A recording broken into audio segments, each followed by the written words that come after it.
मिनश्शैतानिर्रजीम बिस्मिल्लाहिर्रहमानिर्रहीम। स्टूडेंट्स, एक नए चैप्टर का आगाज़ करते हैं जो कि हमारे फर्स्ट ईयर की सिलेबस में शामिल है। स्टूडेंट्स, नया चैप्टर है बायोमॉलिक्यूल्स और बायोकेमिस्ट्री। स्टूडेंट्स, फर्स्ट ईयर की लेवल में इतनी डिटेल तो बायोकेमिस्ट्री का नहीं है, अलबत्ता फिर भी जो इंट्रोडक्शन है और जो बेसिक एस्पेक्ट्स है तो हम कोशिश करेंगे कि उनको हम डिटेल के साथ डिस्कस कर सकें। स्टूडेंट्स, बायोमॉलिक्यूल्स से पहले चंद चीज़ें जहन नशीन करें, और वो ये है कि जितनी भी यूनिवर्स है ये पूरी की पूरी हमारी एलिमेंट से बनी हुई है। क्या है?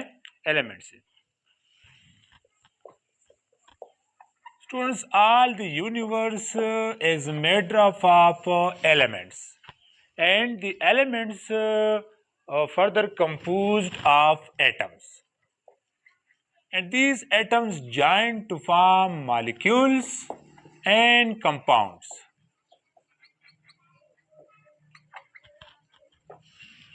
अब स्टूडेंट्स, ये एटम्स मॉलिक्यूल बनाते हैं और कंपाउंड बनाते हैं।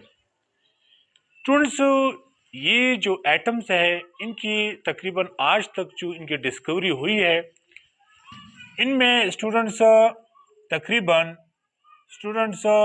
90% से ज़्यादा जो है स्टूडेंट्स ये नेचुरली प्रेजेंट है, और कुछ जो है वो आर्टिफिशियली भी लैबोरेटरीज में तैयार की गई है। इन 90% में स्टूडेंट्स कुछ चंद ऐसी एलिमेंट्स है जो कि हमारी जिस्म के लिए वो इंतहाई ज़रूरी है। उनमें स्टूडेंट्स हमारे पास कार्बन होता है, students hydrogen, oxygen, nitrogen, phosphorus, sulphur वगैरह। स्टूडेंट्स, ये एलिमेंट्स जो हमारी बॉडी तकरीबन स्टूडेंट्स 90% से मोर देन 90% ये हमारी बॉडी की जितनी कंपाउंड्स है ये उनकी बेसिक एलिमेंट्स है। So the basic elements of our body's compounds and structure are carbon, hydrogen, oxygen, nitrogen, phosphorus, sulfur. Of these 6 elements are called bioelements. Students, these 6 elements are called bioelements. यहाँ पर मैं side में लिखता हूँ bioelements. Bio elements पे हमारा carbon आ गया, hydrogen आ गया, ऑक्सीजन, नाइट्रोजन और इसी तरह स्टूडेंट फास्फोरस और sulphur. Students, of these 6 element the first 3 element are very important. Just as these 6 elements form more than 90% of our bodies, these 3 elements form more than 90% of this 90%. मेरी बात समझ आ रही है? Students, 90% जो हमारी body की जो स्ट्रक्चर है वो तो इन 6 एलिमेंट से बने हुए है, लेकिन इन 6 एलिमेंट्स में जो फर्स्ट 3 एलिमेंट है ये फिर इस 90% का 90% प्रोपोर्शन कवर करता है। ये तो ब्रॉड कैटेगरी में 90% हुआ, लेकिन ये इसके अंदर 90% प्रेजेंट है। तो इसका मतलब ये है कि ये नाइट्रोजन, फास्फोरस और सल्फर ये कंट्रीब्यूट करता है माइनरली, लेकिन बाकी जो एलिमेंट्स है उनकी निस्बत इनकी जो कंट्रीब्यूशन है वो ज़्यादा है। अब स्टूडेंट्स, ये बायोमॉलिक्यूल्स जो है जब इनका हम स्टडी करते हैं किसी स्ट्रक्चर्स और कंपाउंड्स के अंदर जो कि मेनली वो प्रेजेंट होते हैं एनिमल्स और प्लांट्स में, तो इस स्टडी को स्टूडेंट्स कहते हैं बायोकेमिस्ट्री।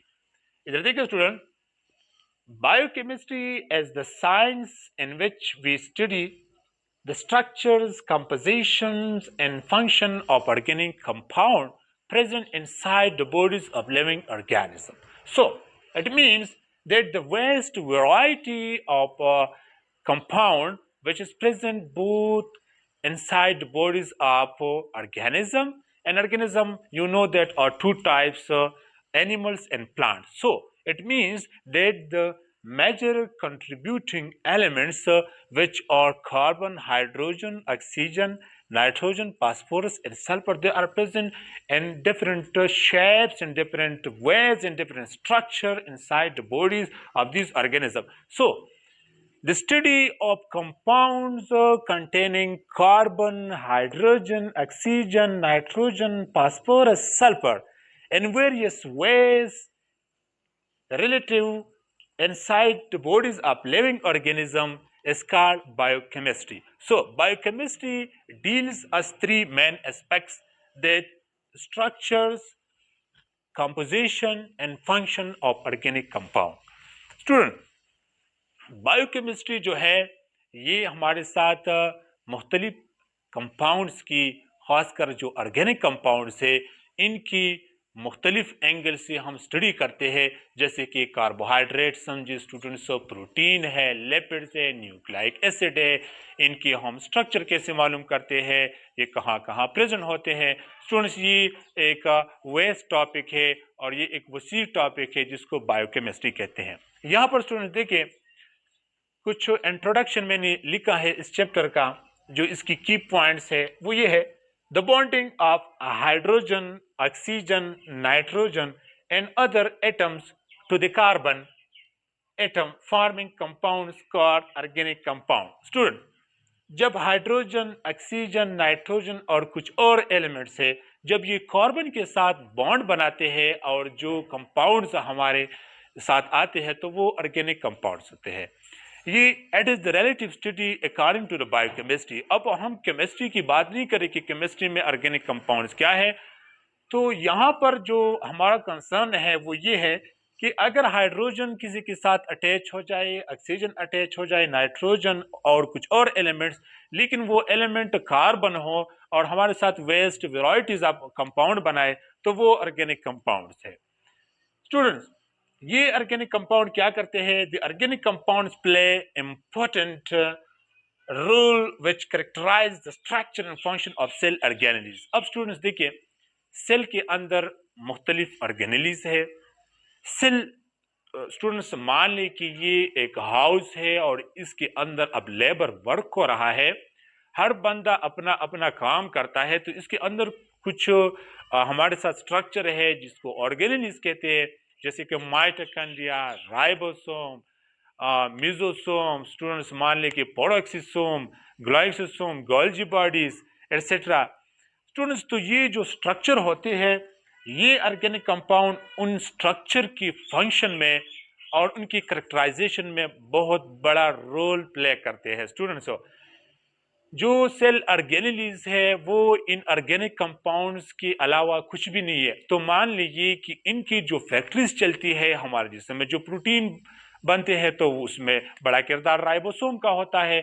तो फर्दर राइबोसोम के लिए ऑर्गेनिक कंपाउंड्स चाहिए होती है, जो रॉ मटेरियल्स है स्टूडेंट्स। तो ये सारा जो मैकेनिज्म है और जो प्रोसेसेस है, ये स्टूडेंट्स ये ऑर्गेनिक कंपाउंड कैरेक्टराइज करते हैं और इनका इसमें बड़ा रोल है स्टूडेंट। अब देखिए student, the chemical analysis of protoplasm shows that it further composed of two types of compounds, that is organic compounds and inorganic compounds। अब इसका मतलब ये भी नहीं है कि हमारा जो सेल है वो सिर्फ और सिर्फ ऑर्गेनिक मॉलिक्यूल से बना है या ऑर्गेनिक कंपाउंड से। इनका रोल इनमें मेजर है, लेकिन इसके अलावा कुछ और भी है जिनके अलावा ये जो ऑर्गेनिक कंपाउंड है ये अपना फंक्शन सही तरीके से नहीं परफॉर्म कर सकते। वो क्या है? वो inorganic compounds in the form of salts students वगैरह। तो ये जो इनऑर्गेनिक कंपाउंड्स है और जो ऑर्गेनिक कंपाउंड्स है, तो ये हमारा प्रोटोप्लाज्म स्टूडेंट्स, तो इनमें इनका बड़ा कंट्रीब्यूशन है, दोनों का इनका कंट्रीब्यूशन है। Students, these organic compounds are present in somewhat different proportion and different organism। अब सुनिए स्टूडेंट्स कि जैसे कि हमारे साथ सेल बहुत हैं, बहुत का मतलब ये है कि हमारे साथ प्रोकैरियोटिक सेल है और यूकैरियोटिक सेल है, तो दोनों डिफरेंट टाइप्स ऑफ सेल है। अब इन कंपाउंड्स का इनमें प्रोपोर्शन भी डिफरेंट हो सकता है, सेम भी हो सकता है।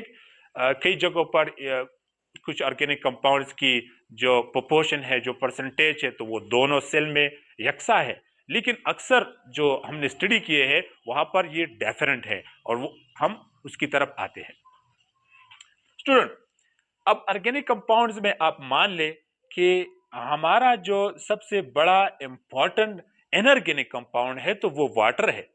वाटर का यहाँ पर मैंने मेंशन किया है 3/4 of the body by weight. अगर आप अपना जिस्म स्टूडेंट्स इसका वेट करे तो 3/4 जो किरदार होता है, जो वेट है, तो ये किसका है? ये वाटर का स्टूडेंट्स। जैसे कि आपको मालूम होगा कि जब खासकर ह्यूमन बीइंग हम लोग जब डिहाइड्रेट हो जाते हैं स्टूडेंट्स तो इंसान बहुत कमज़ोर हो जाता है और उससे जो वाटर है वो लॉस हो जाते हैं। तो वाटर का जो बड़ा किरदार है तो वो प्रोटोप्लाज्म में है स्टूडेंट्स। तो मोर देन 90% जो प्रोटोप्लाज्म है तो वो इनऑर्गेनिक वाटर पर कंटेन करता है स्टूडेंट।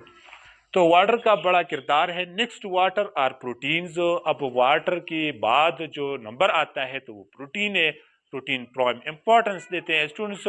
हमारे जिस्म के अंदर जितनी एंजाइमेटिक एक्टिविटीज़ चलती है हमने एंजाइम चैप्टर में तफसील से जो है ना वो वहाँ पर डिस्कस किया है कि एंजाइम का हमारे जिस्म में क्या किरदार है स्टूडेंट्स। हमारा जो रिस्पायरेशन है प्लांट्स में, जो फोटोसिंथेसिस है, इवन ये कि हमारे जिस्म के अंदर जो ऑक्सीजन कैरिंग जो कम्प्लेक्स है स्टूडेंट्स, हेमोग्लोबिन, वो भी असल में प्रोटीन ही है स्टूडेंट्स।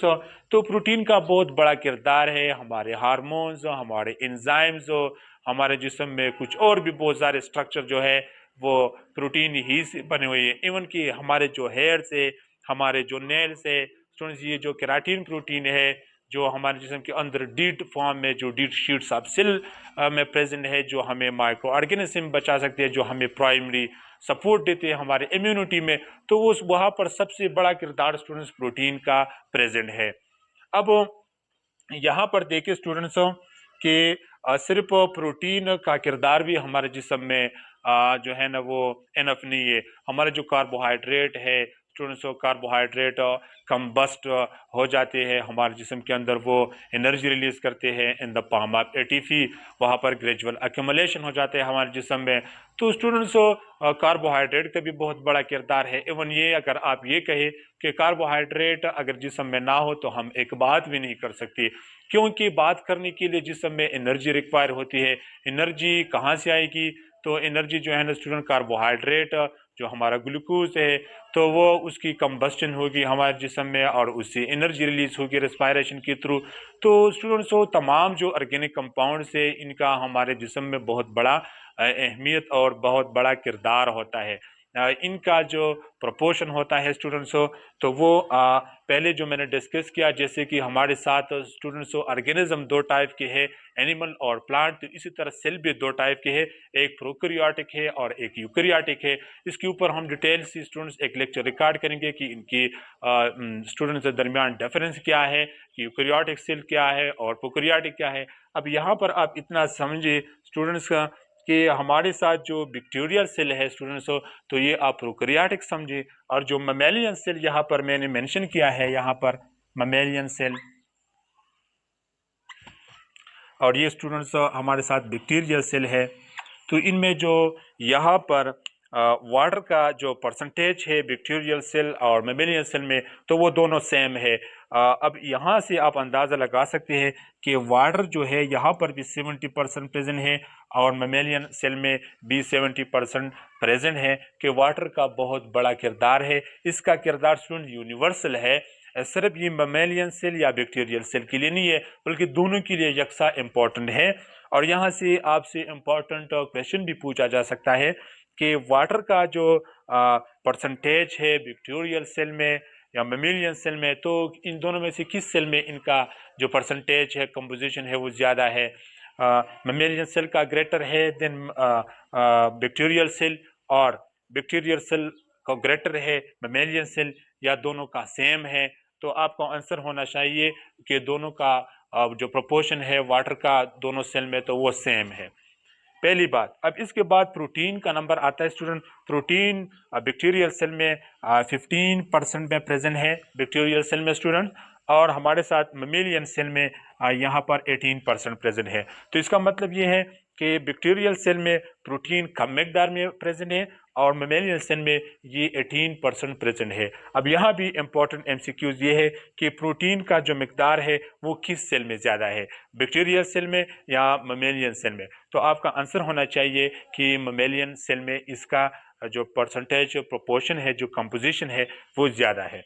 अब स्टूडेंट्स देखिए कार्बोहाइड्रेट की तरफ। तो कार्बोहाइड्रेट स्टूडेंट्स बैक्टीरियल सेल में 3% है स्टूडेंट्स, क्या है 3%, और जो मेमेलियन सेल है यहाँ पर ये 4% है। तो अगेन मेमेलियन सेल में जो है वो कार्बोहाइड्रेट की भी मकदार जो है वो ज़्यादा हो गई। अब इसके ऊपर तरह तरह से एमसीक्यूज बन सकते हैं, तरह तरह से क्वेश्चन मैं आपको बताऊंगा। लिपिड्स को अगर आप देखिए तो यहाँ पर स्टूडेंट्स 2% है और यहाँ पर लिपिड्स 3% है। तो लिपिड्स में भी मेमेलियन सेल जीत गया, वहाँ पर इसमें भी इनका किरदार ज़्यादा है, इनके अमाउंट ज़्यादा है। डीएनए को अगर आप देखिए स्टूडेंट्स तो यहाँ पर बैक्टीरियल सेल में डीएनए 1% प्रेजेंट है, लेकिन मेमेलियन सेल में डीएनए स्टूडेंट्स क्या है, ये स्टूडेंट्स 0.025% प्रेजेंट है। इसका मतलब ये है कि डीएनए का जो अमाउंट है तो वो 75%, कितने स्टूडेंट 75% जो डीएनए का अमाउंट है तो ये ज्यादा है किसमें, बैक्टीरियल सेल में बनिस्बत mammalian cell. So about 75% DNA is present more in bacterial cell than mammalian cell। यहाँ पर आपको पता होना चाहिए कि mammalian सेल में जो हमारा डीएनए है तो वो 0.25% है, बैक्टीरियल सेल में यहाँ पर 1% है। सुन आरएनए की तरफ देखिए, आरएनए यहाँ पर स्टूडेंट्स बैक्टीरियल सेल में 6% प्रेजेंट है, लेकिन ममेलियन सेल में ये 1.1% प्रेजेंट है, जो कि काफी बहुत कम है। तो इसका मतलब ये है जो आरएनए है ये 5 गुना ज्यादा प्रेजेंट है कहाँ, बैक्टीरियल सेल में देन ममेलियन सेल। अब देखिए एंजाइम और हार्मोन ये दोनों सेम है यहाँ पर, और जो हमारे इनऑर्गेनिक साल्ट्स है वगैरह तो दोनों में सेम है। साल्ट और हार्मोन एंजाइम वगैरह का जो अमाउंट है, जो परसेंटेज है, तो वो बैक्टीरियल सेल और मेमेलियन सेल दोनों में सेम है। यहाँ पर अब इंपॉर्टेंट क्वेश्चन ऐसे बनते हैं कि which one of the organic compounds have same percentage both in bacterial cell and mammalian cell.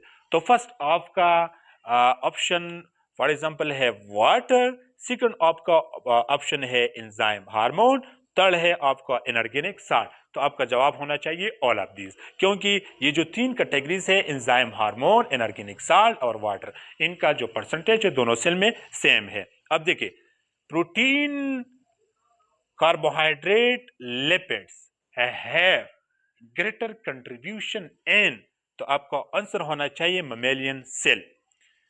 इधर देखिए DNA, RNA have dash dash contribution, more contribution in which cell, in bacterial cell. तो यहां पर भी डीएनए और RNA ही वाहिद जो nucleic acid है, तो इनका स्टूडेंट्स जो परसेंटेज कंट्रीब्यूशन है वो बैक्टीरियल सेल में ज़्यादा है, और बाकी जो हमारे साथ बायोमॉलिक्यूल है उनकी जो परसेंटेज है बास की सेम है और बास की स्टूडेंट्स क्या है वो डिफरेंट है। तो आपसे अगर पूछा जाए कि जो इनऑर्गेनिक कंपाउंड है जिसमें वाटर और इनऑर्गेनिक साल्ट शामिल है, तो इनकी कंपोजिशन के बारे में क्या ख्याल है, इन दोनों का कंपोजिशन सेम है ना। तो इसका मतलब यह है कि जो इनऑर्गेनिक मॉलिक्यूल है वो बैक्टीरियल सेल और जो ममेलियन सेल है दोनों में वो सेम है, और जो ऑर्गेनिक कंपाउंड्स है तो इनकी परसेंटेज डिफरेंट करती है। स्टूडेंट्स इंपॉर्टेंट एमसीक्यू जो है वो इसके ऊपर बनते हैं, आप खुद भी प्रैक्टिस करें,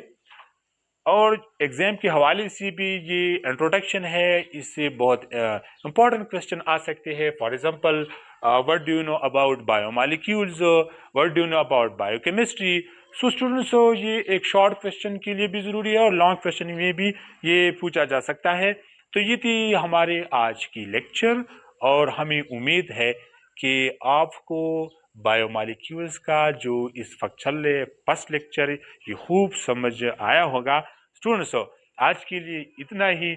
अगर आपने अभी तक जो हमारा चैनल है स्टूडेंट्स, अगर आप लोगों ने सब्सक्राइब नहीं किया तो काइंडली इसको सब्सक्राइब करें, और सब्सक्राइब करने में तो कोई मसला ही नहीं है स्टूडेंट्स। और दोस्तों के साथ भी शेयर करते रहे, कम्युनिटी में नॉलेज जो है स्टूडेंट्स इसको एक्सप्लोर करें, और इसको स्टूडेंट्स आप स्प्रेड करें, इल्म के स्टूडेंट्स से इशात करें स्टूडेंट्स, ताकि तमाम लोगों को फ़ायदा हो सके, और हमारे माशरे से स्टूडेंट्स जो इलिटरेसी है स्टूडेंट्स, ये स्टूडेंट्स ख़त्म हो जाए, तमाम लोग जो है ना वो लिटरेट हो जाए, तमाम लोग एजुकेट हो जाए, तो हमारे लिए ये बहुत बड़ी खुशी है। आज के लिए इतना ही, कल स्टूडेंट्स दूसरे लेक्चर में मिलेंगे। अस्सलाम वालेकुम वरहमतुल्लाहि।